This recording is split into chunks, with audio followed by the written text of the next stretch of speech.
Alô, alô. Bom dia a todos, podem se assentar.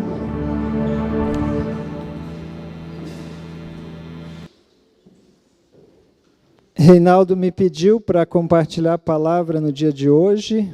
Ele, como vocês sabem, está de férias. Mas eu pensei que antes de eu iniciar, talvez algumas pessoas aqui não me conheçam.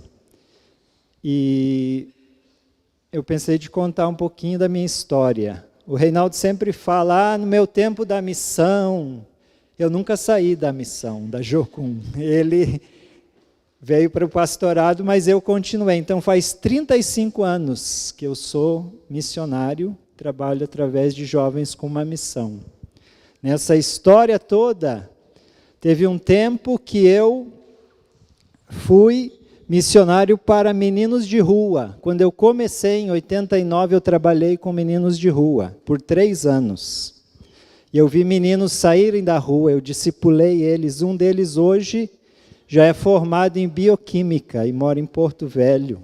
Já foi missionário, hoje não é mais, mas mora ali em Porto Velho. Tem um outro que já escreveu um livro e foi líder da Casa de Resgate para meninos de rua lá em Belo Horizonte. Hoje ele é um daqueles que, como Felipe Rodrigo, é um ciclista, vive rodando por aí de bicicleta. Depois eu fui para a Mongólia, fiquei de 94, indo e voltando até 2002, quando o Damares foi comigo na última viagem missionária à Mongólia, onde nós casados fomos com a Rebeca, de 1 ano. E também lá trabalhei por algum período, ajudando a plantação de uma igreja. E de 2002 até hoje, eu trabalho na base de Jocum Sem Fronteiras, ali em Uberaba. E eu sou um mobilizador, uma pessoa que treina outros missionários, e atualmente eu faço isso de algumas formas. Uma delas é pelo curso Perspectivas, dando aula e coordenando o curso Perspectivas. Eu lidero uma escola de missões estratégicas que treina missionários para irem para o campo, e eu lidero uma escola de inglês para missionários, onde a gente também ensina inglês para que eles possam ser missionários. E hoje a gente tem mais de 40 entre famílias e solteiros que estão no campo, que saíram da nossa base e estão no campo. Então eu queria fazer um convite para você. Eu contei toda essa história para terminar nesse convite. Sexta-feira que vem, lá na Jocum, nós vamos ter uma noite de causos missionários, pelo menos. Porque vai haver missionários mudando de mesa e contando para vocês o que está sendo feito lá no campo. Outros missionários que estão no campo estão nos mandando as fotos e as informações para a gente contar para vocês o que está acontecendo com a obra do Pai. Então, você é bem-vindo, a gente pede uma oferta, não vai custar para nós nada, porque os missionários da nossa base estão dando o alimento. Tem gente dando a mandioca, a batata, a calabresa, e eles estão dando, a gente não está gastando com isso. A nossa equipe vai cozinhar, minha esposa inclusive, que é uma boa fazedora de caldos, e ela vai ofertar isso, porque ela vende também, mas ela dessa vez não vai vender, ela vai ofertar. Porque daí você também pode ofertar, a gente pede que você oferte uma oferta, pode ser R$25, a gente sugere, mas pode ser mais.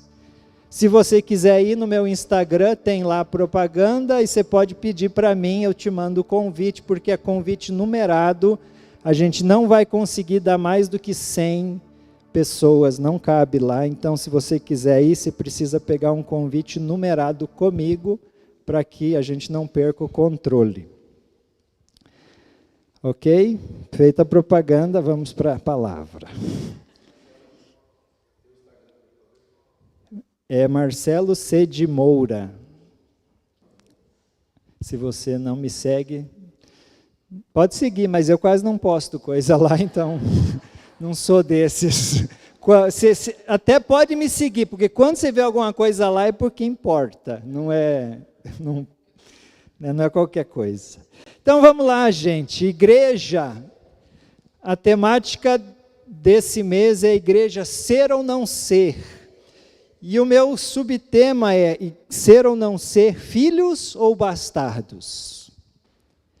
E eu queria começar, primeiro porque isso realmente para mim, eu sou cristão convertido para dizer que eu sou convertido desde os 7 anos, né? Porque se você não nasceu de novo, você está perdido. Isso é uma coisa que cada vez mais está mais claro para mim. Ou nós somos de Deus, ou nós não somos de Deus. E mesmo que eu nasci num lar evangélico e fui batizado como neném, eu não estava salvo até que eu confessei Jesus. Isso foi aos 7 anos. Porque se eu nascer num lar evangélico e eu viver a minha vida inteira e nunca desejar essa relação com Deus, eu estou perdido e morto, e não importa que eu nasci em berço esplêndido, eu vou morrer e vou para o inferno. Mas isso, gente, agora é o que a gente vai conversar aqui, porque como é que você entra nessa igreja, ser ou não ser? Como é que você é a igreja? Como é que você faz parte da igreja? O que você precisa fazer para você ser da igreja? Isso é uma coisa que é muito interessante, porque você, na verdade, recebeu a graça de Deus. Você recebeu algo de Deus. E aqui que é o ponto mais importante de tudo que eu vou falar. Nós não temos em nós capacidade de alcançarmos por nossa própria força e vontade. O esforço humano não nos faz pertencer a Deus, não nos faz agradar a Deus. Não tem como você agradar a Deus ao ponto de que Deus olhe para você e diga: muito bem, é isso mesmo que eu queria, como se fosse algo que você conseguisse alcançar na tua própria força. A verdade é que quando a gente pensa nessa temática ser ou não ser, a gente tem um conflito. Sabe por quê? Porque nós não podemos negar que nós somos pecadores. Nós não, a partir do momento que você negar que você não é pecador, você já está pecando. A palavra de Deus diz isso lá em 1 João. Se eu digo que não cometo pecado, já estou pecando. Já é pecado, já é mentira. Porque essa é a nossa realidade. Mas essa realidade mudou. E quando que ela mudou? Esse é o texto que nós vamos ler agora, João 1,12. É um dos textos, eles pediram para eu dar um texto, eu falei, esse aqui é o básico, mas nós vamos ler vários outros. João 1,12.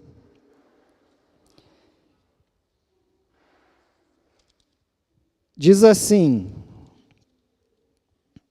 eu tenho aqui, eu tenho algumas versões, a minha Bíblia acho que é na linguagem de hoje, mas eu tenho escrito aqui, acho que na atualizada. Eu vou ler essa aqui primeiro. Mas a todos quantos o receberam, deu-lhes o poder de serem feitos filhos de Deus, a saber, aos que creem no seu nome. Mas a todos quantos o receberam, deu-lhes. Perceba o verbo, deu-lhes. É dado. Deus te deu o quê? Deu-lhes o direito ou o poder, em algumas versões, de ser o quê? Filho de Deus.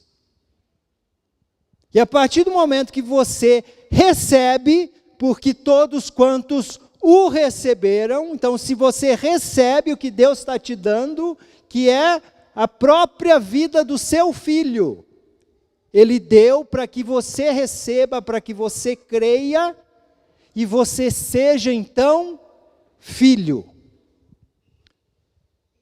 Agora, quando que a gente não é filho e a gente passa a ser bastardo? Porque bastardo é a terminologia usada para o filho que é ilegítimo. É o filho de um adultério, que ele não está planejado dentro dos moldes da família de Deus, homem e mulher casados, aliançados, onde a criação de filhos nessa realidade é o que tem de mais prazeroso, de melhor, de mais perfeito. Uma família, homem e mulher, criando seus filhos, ensinando eles nos caminhos. Isso é o plano de Deus. Mas quando um homem adultera e gera um outro filho, aí nasce ali uma criança que pode ser amada, pode ser resgatada e pode ser salva e transformada e se tornar filho de Deus. E aí eu só estou dando o exemplo aqui, mas até aquele filho bastardo, que é a definição do bastardo, ele pode ser resgatado e se tornar filho. Agora, no contexto do reino de Deus, o bastardo é o filho, porque uma coisa também, gente, que a gente precisa ter em perspectiva, porque existe aquela ideia, não, mas todo mundo é filho de Deus. Sabe aonde que isso tem um pouco de verdade? Não é verdade que todo mundo é filho de Deus, mas existe um pouco de verdade nisso. Por quê? Porque Deus iniciou tudo. Então não existe ser humano se Deus não quisesse. Não existe humanidade se Deus não quisesse. Não tem outro tipo de ser humano. Todo ser humano é nascido a partir da ideia de Deus. Deus pensou, vou fazer homem, vou fazer mulher, a minha imagem e semelhança. Todo mundo é fruto disso. Todo mundo é fruto da ideia e da palavra de Deus. Agora, quando que a pessoa deixa de ser filho de Deus? Quando o pecado não tem mais fé, não tem mais relação, eu não quero Deus. E isso que é o triste, as pessoas estão rejeitando Deus, estão fugindo de Deus, não querem conversa com Deus. Mas Deus deu, todo mundo tem acesso, está livre para todo mundo. Nem todos, porque tem gente que não está ouvindo, e no final eu vou falar sobre isso. Porque nós estamos ouvindo isso, mas tem lugares que não estão ouvindo isso. Agora, a partir do momento que nós somos filhos, não bastardos, porque o bastardo é aquele que quando Jesus pregou, ele falou, vocês são filhos do diabo. Falando para os religiosos, Jesus virou para eles com todas as letras, e Jesus não foi diplomático, não pode falar algumas coisas, né, que ofendem. Não, Jesus falou, vocês são filhos do diabo, porque fazem as obras que ele faz, porque vocês vivem do jeito que o diabo gosta. Jesus falou isso com todas as letras. Esses são os bastardos. E não existe, gente, um meio termo. Ou você anda como filho de Deus, ou você é do diabo, ou você é bastardo, ou você é das trevas. Não existe meio termo. Não existe aquela pessoa que é um pouco boa. Ah, não, ela é boa, é suficiente. A bondade dela é suficiente. Não existe, não existe.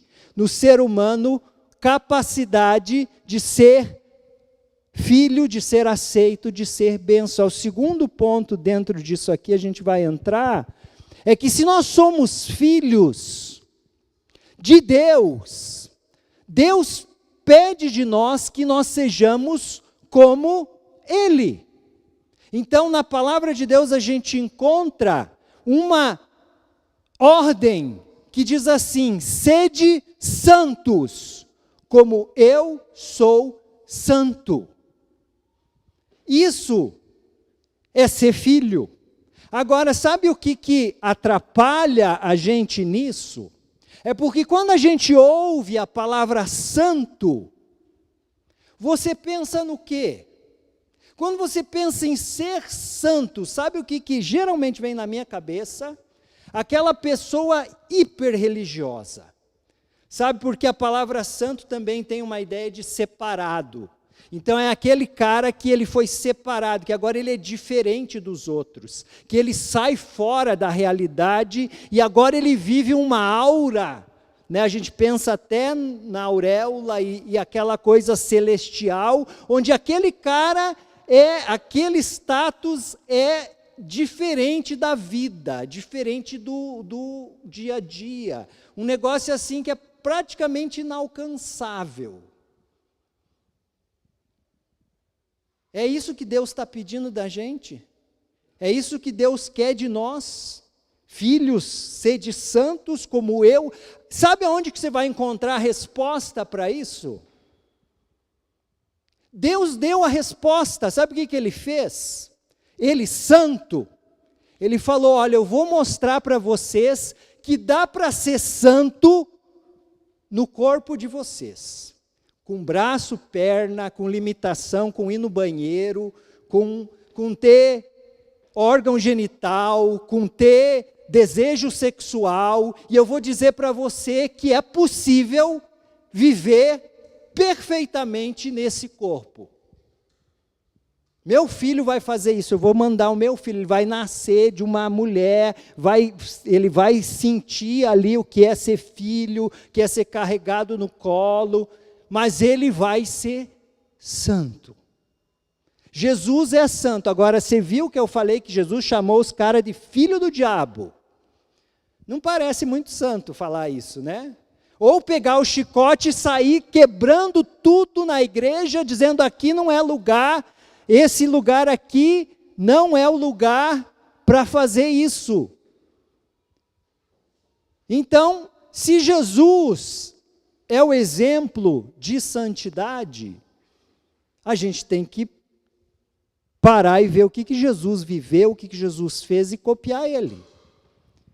Porque nós somos filhos, como Jesus é o Filho de Deus. Se nós somos filhos, Jesus também é filho.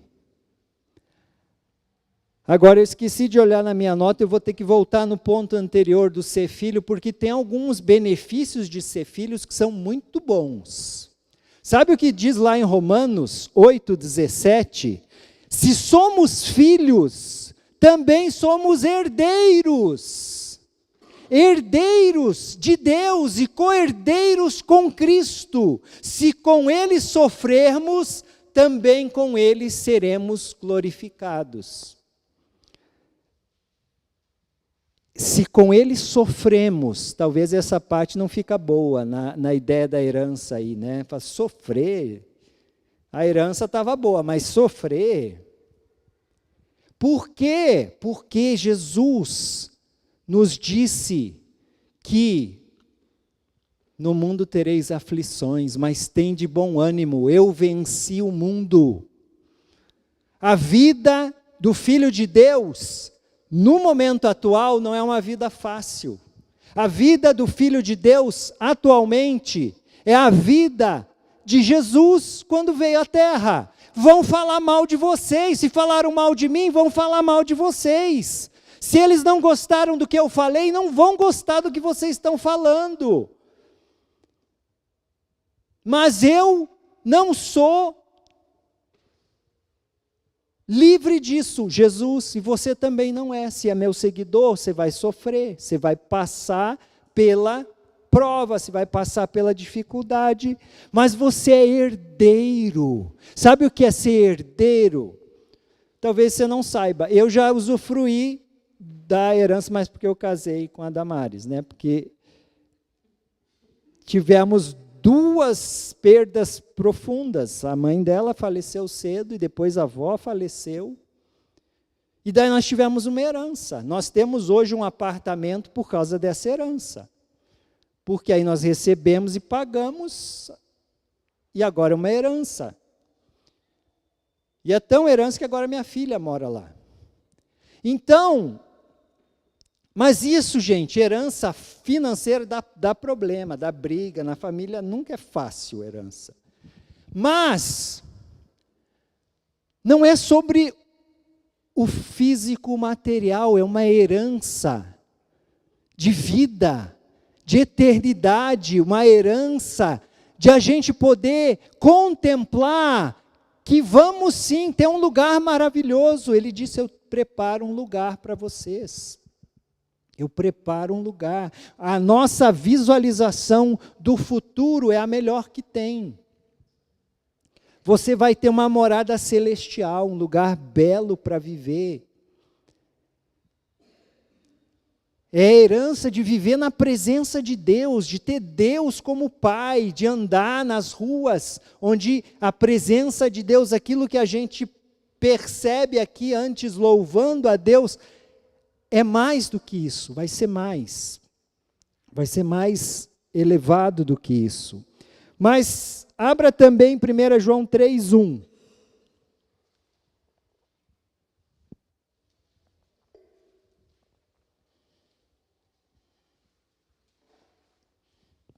Alguém podia ler para mim? 1 João 3:1.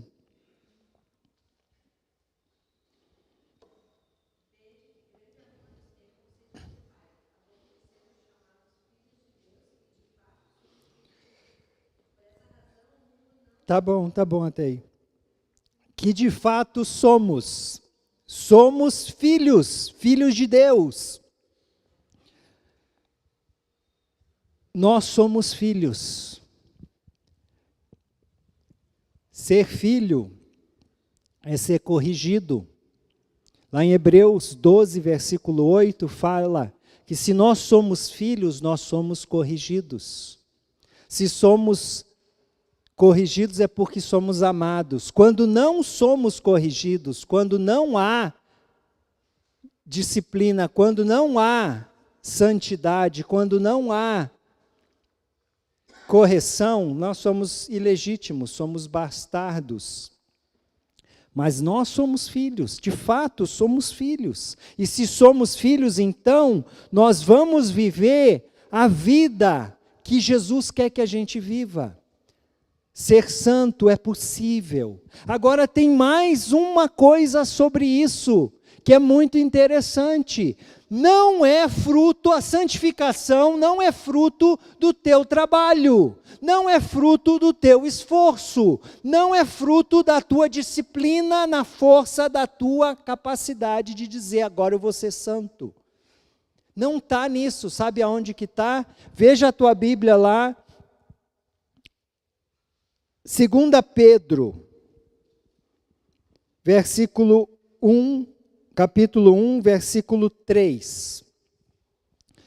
2 Pedro, capítulo 1, versículo 3 diz assim: pelo poder de Deus,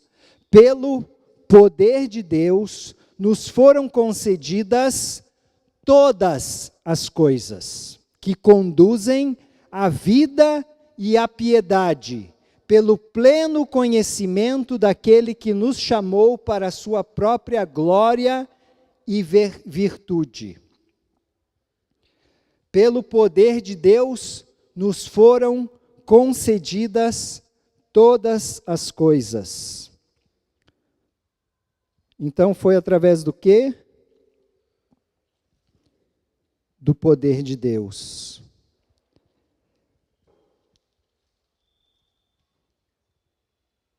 Ou na versão, na linguagem de hoje, o poder de Deus nos tem dado tudo o que precisamos para viver uma vida que agrade a Ele.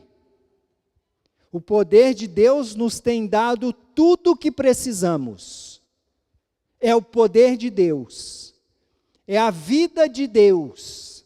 Você pode ver isso também lá em 1 João 3,9. Quando diz assim: todo aquele que é nascido de Deus não vive na prática de pecado, porque nele permanece a semente divina. Esse não pode viver pecando, porque é nascido de Deus. Ou na linguagem de hoje, quem é filho de Deus não continua pecando, porque a vida que Deus dá permanece nessa pessoa. E ela não pode continuar pecando, porque Deus é o seu Pai. Você percebe? Deus nos dá, pelo seu poder, tudo o que nós precisamos para vivermos a vida santa que Ele quer que a gente viva. Você pode continuar estudando e lendo todo esse texto de 2 Pedro, que ele vai ter uma lista de coisas que você pode acrescentar ao conhecimento dessa verdade.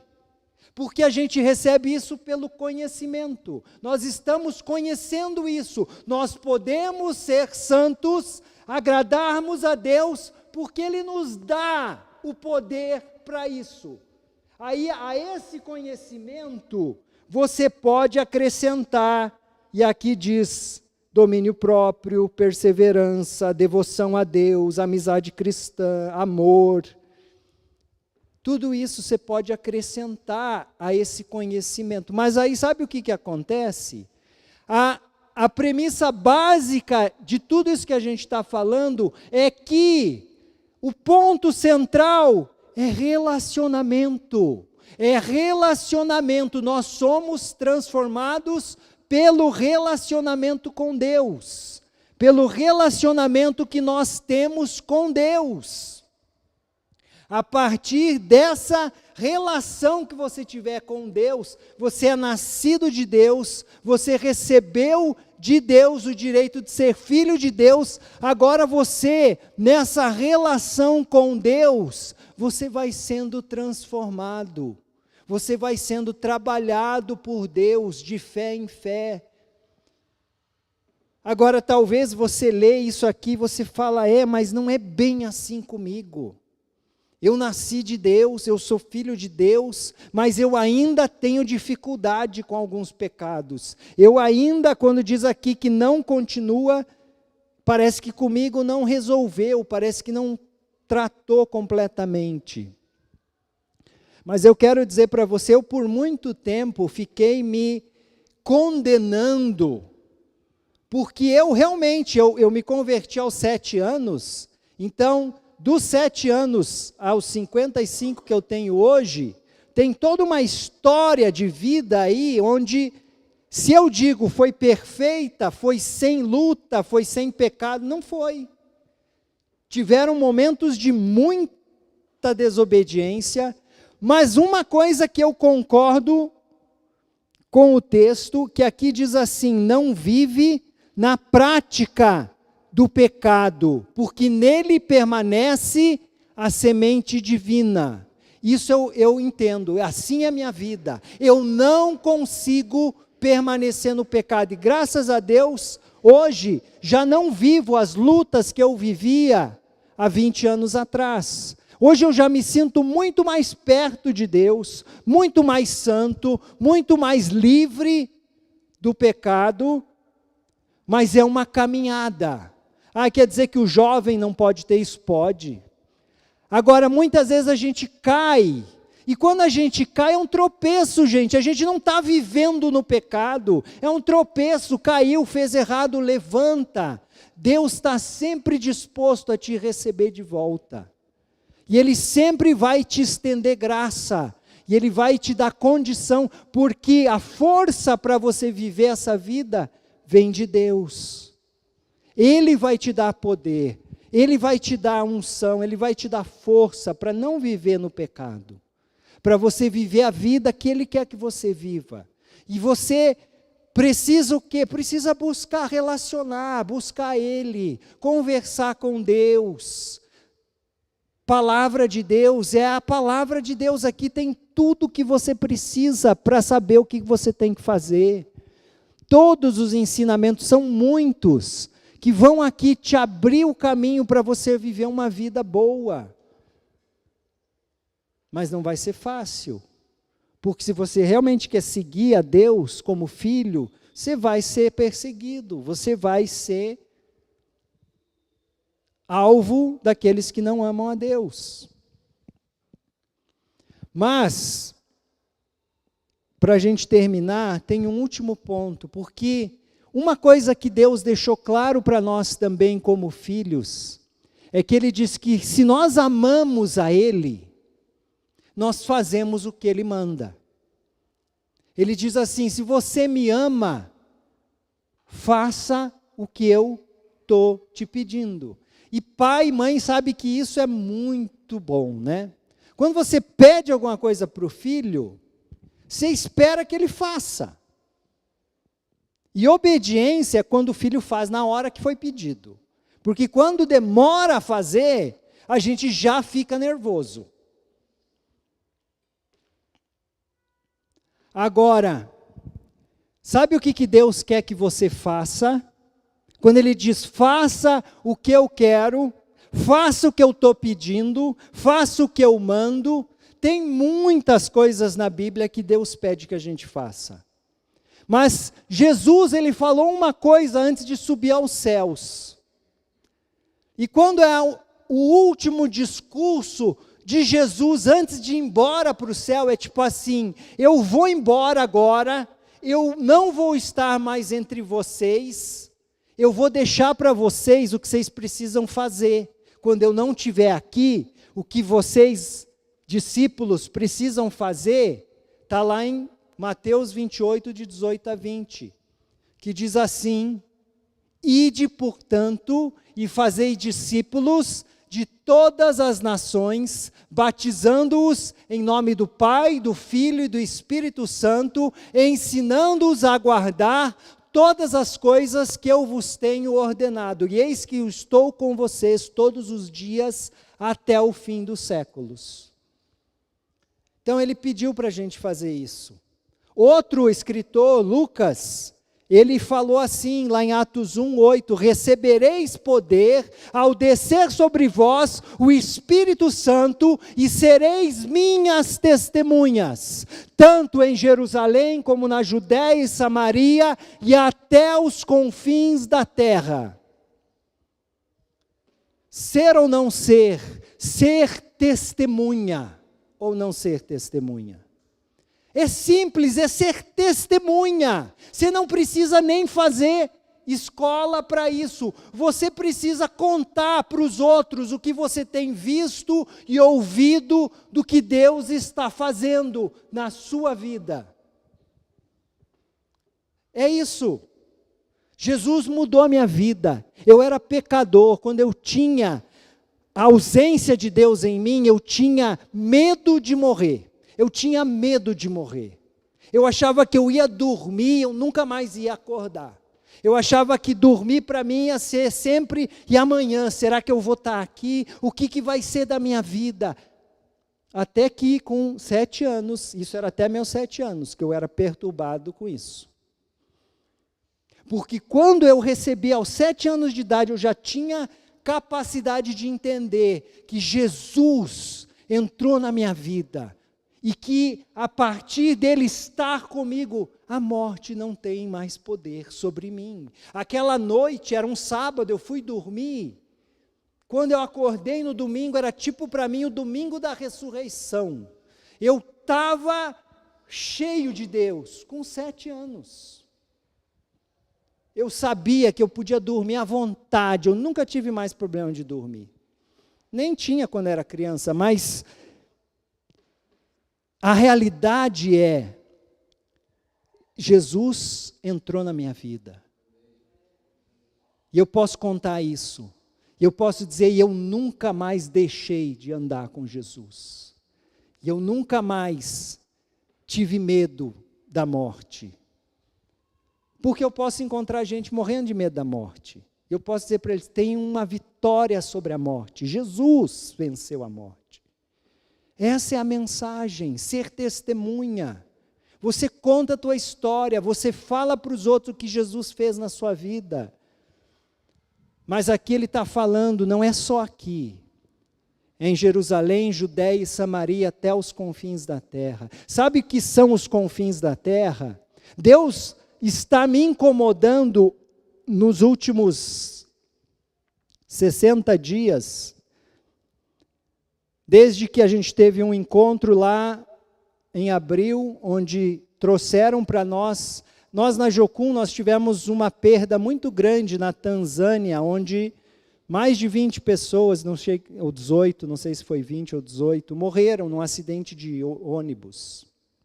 E naquele acidente de ônibus tinha uma missionária que ela era de duas, as únicas que trabalhavam em Mauritânia, no norte da África. E ela tinha um trabalho onde ela ensinava inglês para alguns jovens, mas ela morreu. Ela não está mais entre nós, ela estava naquele ônibus. Eu senti que eu deveria falar sobre a Mauritânia sempre que eu pudesse. E dizer, Deus está buscando missionários para a Mauritânia. Deus quer, e eu gostaria de ver 100 missionários serem levantados para responder à ausência de uma que estava ali. Porque a palavra de Deus diz que a semente que morre, ela produz fruto para 30, 60 e a 100 por um. Então são 100 missionários que nós queremos ver na Mauritânia.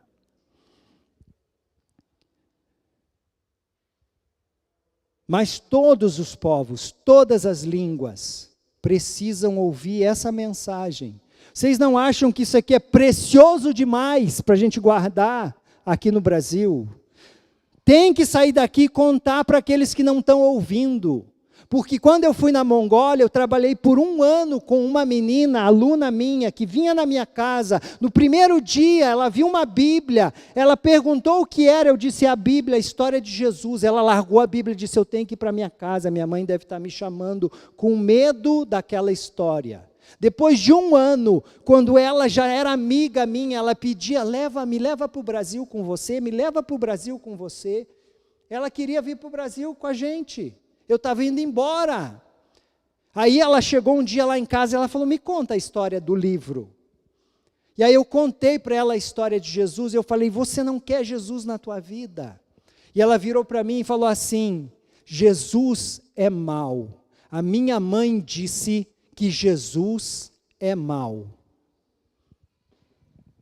Aí eu falei para ela, não é mau, ele é bom, ele é bom, ele é bom, ele é muito bom, você queria ir para o Brasil comigo, Jesus é melhor do que eu, não fica comigo, fica com Jesus. E ela não tinha capacidade de rejeitar o que a mãe dela estava dizendo, para ouvir o que eu estava dizendo. Isso é o que acontece onde Jesus não está sendo pregado, onde a versão da história está errada. E hoje, gente, a versão da história está muito errada no mundo inteiro. A gente não pode acreditar em mais nada que não tenha em Deus a fonte, sabe disso? Recentemente, eu pensei que eu não ia falar disso, mas eu não consigo não falar. Rede Globo, todo mundo assiste a televisão, a Rede Globo, ela mente descaradamente, e todo mundo acha que é perfeito. Não, isso é o que está acontecendo, não é verdade, não está acontecendo isso é mentira. Agora, quando a gente não sabe da história, a gente não consegue dizer que é mentira. Mas quando eles fazem uma propaganda do que está sendo feito no Rio Grande do Sul, de um abrigo que foi construído, dizendo que foi a prefeitura que fez, quando eu tenho na minha base um cara que ele pôs as paredes lá, quando ele, não, fomos nós, foi o cristão, foram as igrejas, o dinheiro veio, foi da igreja, quem fez a coisa era cristão, não tem nada da prefeitura ali não, foram tudo obra da igreja. Mas na televisão não é isso que está dizendo. Verdade, gente, é uma pessoa. Jesus disse, eu sou a verdade. E se nós vamos viver como filhos de Deus, nós vamos ter que viver sofrendo as injustiças daquilo que Jesus também sofreu. Porque hoje em dia, eles vão nos matar pela verdade, e nós vamos morrer por ela, porque Jesus é a verdade. E eu estou disposto a viver e a morrer por Ele. Porque essa é a mensagem de ser igreja. Somos filhos, Não somos bastardos, somos filhos de Deus. Você é filho, filha de Deus. Em você existe tudo o que você precisa para ser a pessoa mais bem-sucedida na vida, para viver a plenitude da vontade de Deus na sua vida, para transformar a região onde você está, de você ser aquilo que o Reinaldo começou falando aqui, sal e luz. Mas, gente, ser sal e luz, você é porque Ele está aqui com você. Você não vai ser sal pela tua força, você não vai ser luz pela tua força. A luz é Jesus, o sal é Jesus. Deixa Ele brilhar, deixa Ele se manifestar em você, se aproxime dEle o máximo que você puder, passe tempo na presença dEle, leia a palavra dEle, seja filho, seja santo, seja testemunha. Pai, muito obrigado, Senhor, pela Tua palavra, obrigado porque nós queremos essa vida de Cristo em nós. Nós somos humanos, pecadores, precisamos muito, mas que boa notícia, Deus, que o Senhor nos deu vida, o Senhor nos deu poder, o Senhor nos deu a capacidade de viver essa vida. Deus, obrigado, porque a tua igreja, o teu povo é que vai viver isso. Não são os outros lá fora, somos nós. Deus, fortalece essa igreja, fortalece os teus filhos, as tuas filhas, para nós vivermos essa verdade, para nós vivermos a plenitude da tua vontade, para que o Senhor brilhe em nós, para que mais e mais de ti seja anunciado, que muitos te conheçam. Em nome de Jesus.